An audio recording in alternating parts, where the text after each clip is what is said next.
on to review of step number 43 of the 67 steps. This one was called the 20% Weird Factor, Cabbage Mine, and the Treachery of Scoundrels. The leeway you should allow.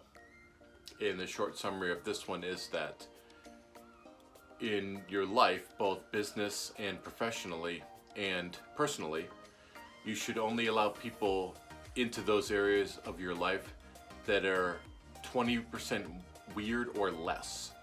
And if you allow people to be more than 20% weird in your life, it's going to be treacherous and it's going to come to bite you in the backside.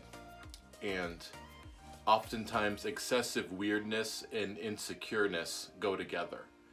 And it can be hard to say exactly what does he mean by 20% weird, because we're all probably a little weird, we're all unique, but this is about determining what's too much, because anything in excess goes against nature.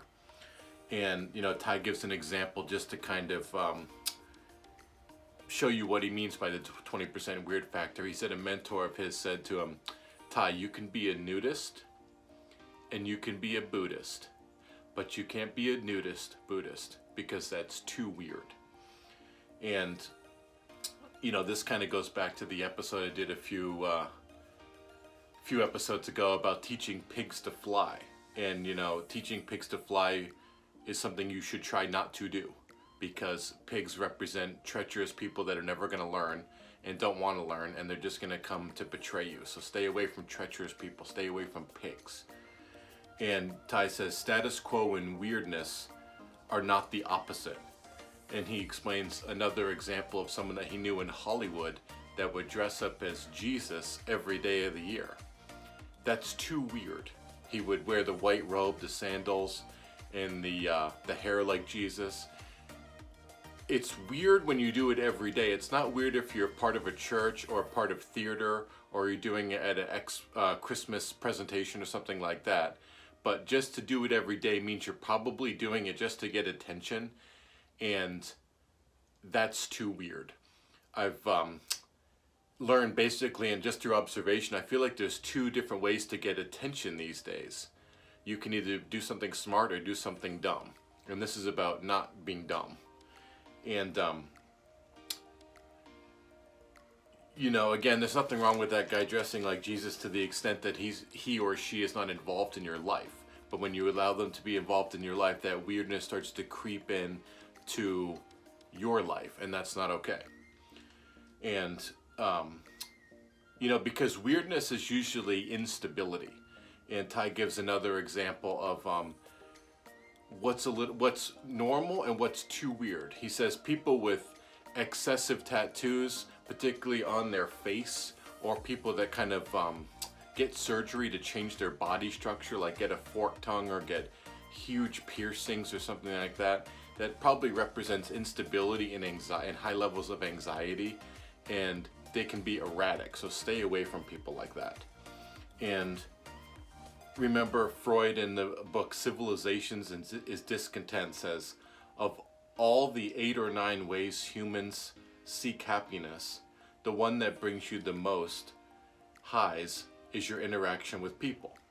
And Ty says, you know, all these 67 steps are about principles and frameworks that you can use kind of as your guiding light. And, you know, having principles helps a lot, it becomes kind of like your beacon.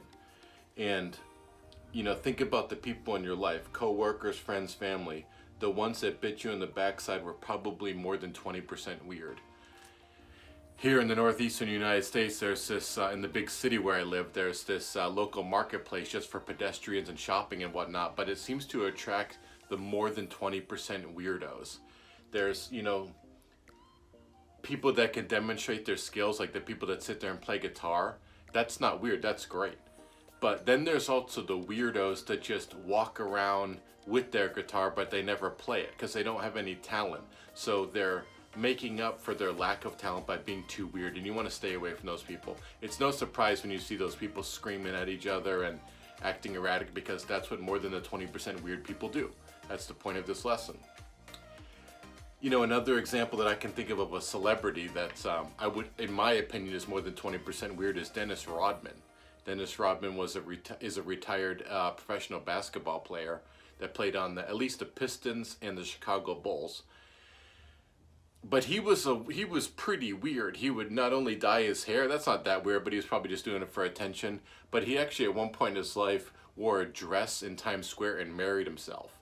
And that's not all he did. You know, he was certainly weird, but he was erratic. He would get ejected from games a lot. I remember one time he kicked the cameraman live during a basketball game, and that's just ridiculous. So stay away from people like that.